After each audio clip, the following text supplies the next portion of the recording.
लेकिन आज वो हतमी तौर पर 27वीं तरमीम जो है उसे कौमी असम्बली से भी पास करवाना चाहते हैं और अपने आप को एक नए डेजिग्नेशन के ऊपर अपॉइंट करवाना चाहते हैं। हमारी जो आपके सामने खबर थी, एक पूरा व्लॉग इस पर मैंने किया था कि रीअपॉइंटमेंट होगी, एक्सटेंशन नहीं हो सकेगी।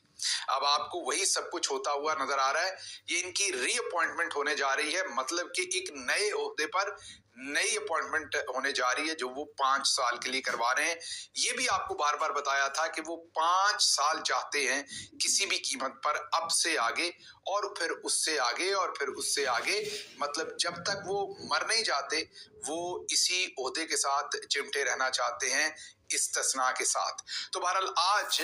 कौमी असम्बली के अंदर सेनेट ने तो 64 वोट देकर कल उसे पास कर दिया। उसमें 2 से 3 सेनेटर जो थे, एक पाकिस्तान तहरीक इंसाफ की तरफ से, बता दिया था आपको तफसील से जिक्र, 2 सेनेटर्स और जो हैं जिन्होंने वोट दिया, 3 ही इन्हें वोट चाहिए थे, ज्यादा चाहिए होते तो मैंने जैसे आपको कहा कि रिजर्व में उनके पास और भी जमीर बिकने के लिए तैयार बैठे थे, 3 की जरूरत थी, उन्होंने तीनों से वोट ले लिया। अब आज कौमी असम्बली के अंदर ये पेश होगा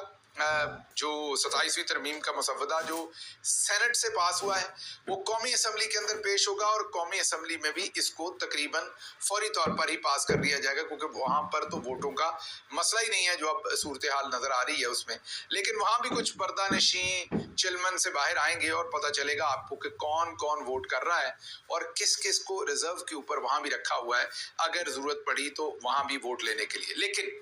जैसे ही ये तरमीम पास होगी कौमी असम्बली से, जाहिर है सदर जरदारी तो अब